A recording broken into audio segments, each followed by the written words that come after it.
दोस्तों, क्या आपको भी सांस लेने में बहुत ज़्यादा तकलीफ़ हो रही है? अगर आपको सांस लेने में तकलीफ़ हो रही है और आप सोच रहे हैं कि अगर कोरोना ही तो नहीं है तो ठहरिए, परेशान न होइए। आज की इस वीडियो में आपसे डिस्कस करूंगा कि आखिर सांस लेने में तकलीफ़ होती क्यों है, हमें क्या उपाय करना चाहिए और हर सभी समय सांस लेने में तकलीफ़ होना मतलब कोरोना नहीं होता है। तो देखते रहिए इस वीडियो को लास्ट तक। आइए शुरू करते हैं। Hello friends, welcome to my channel. दोस्तों, इस भाग दौड़ भरी ज़िंदगी में होता क्या है कि हम बहुत ज़्यादा चीज़ें खाने लगे हैं, कुछ भी खा पी लेते हैं, चाहे वो बाज़ार में मिल रहा हो, चाहे वो सड़क पे मिल रहा हो, चाहे घर पर भी हम ऐसी चीज़ों का सेवन करते हैं। लेकिन हम ये भी नहीं सोचते कि क्या उसमें पोषण युक्त कुछ है या नहीं, या हम यूं ही स्वाद के लिए इसे खा रहे हैं। लेकिन आजकल क्या हुआ है कि स्वाद को ज़्यादा मैटर दिया जाता है, पोषण को कम। लेकिन अगर आप कई सारी बीमारियों से ग्रसित हैं और डॉक्टर के यहाँ जा जाके परेशान हो चुके हैं और आपको उन बीमारी के बारे में पता नहीं चल पा रहा है कि आखिर ये बीमारी हमें है क्या, तो आज मैं आपको क्लियर करता हूँ कि सांस लेने में तकलीफ होना और हमारे इस बीमारियों को अस्थमा से रिलेट कर देना या किसी भी ऐसी बड़ी बीमारी से रिलेट कर देना सही है या नहीं।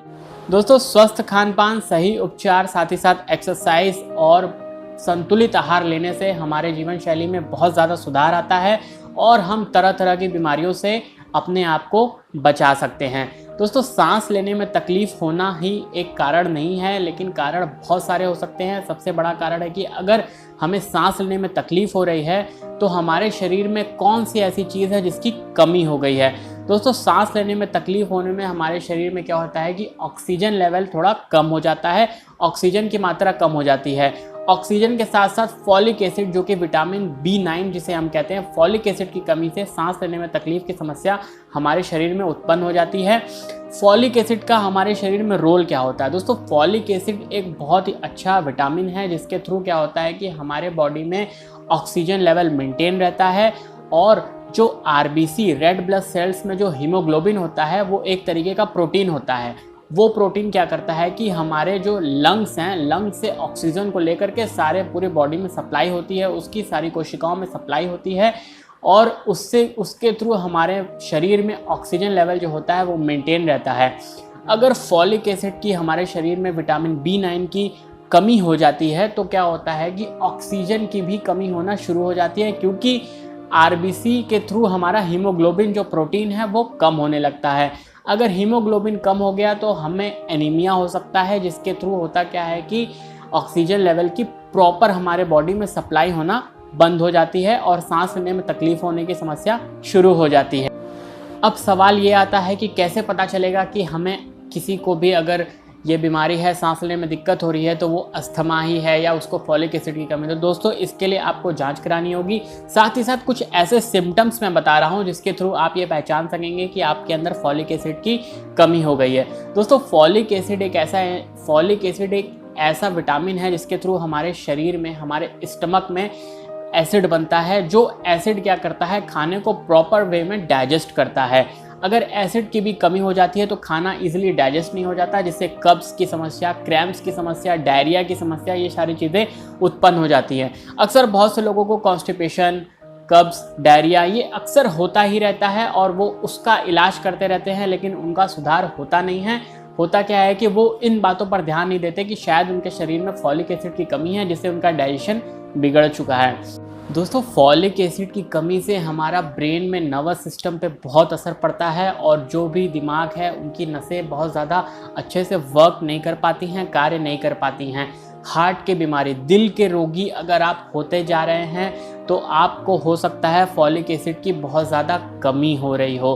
फॉलिक एसिड को हमेशा मेंटेन करके रखिए, दिल की बीमारी भी नहीं होगी, हमारे एनीमिया की बीमारी भी नहीं होगी, RBC में हीमोग्लोबिन प्रॉपर मात्रा में पाया जाएगा, ऑक्सीजन लेवल मेंटेन रहेगा और साथ ही साथ आप अपने आप को हेल्दी महसूस करेंगे। दोस्तों, पेट की बीमारी भी फॉलिक एसिड के थ्रू ही सही होती है और अगर पेट सही है तो आप समझ लीजिए कि पूरा शरीर बहुत ही नॉर्मल वर्क करने लगता है।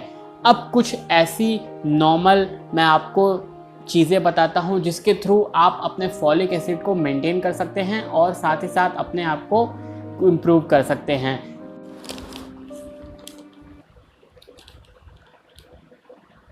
दोस्तों अंडा, अनाज और खट्टे फल भी फॉलिक एसिड के लिए बहुत ज़्यादा शामिल होते हैं। हरी पत्तेदार सब्जियों में पालक, शलगम का साग आदि शामिल होते हैं।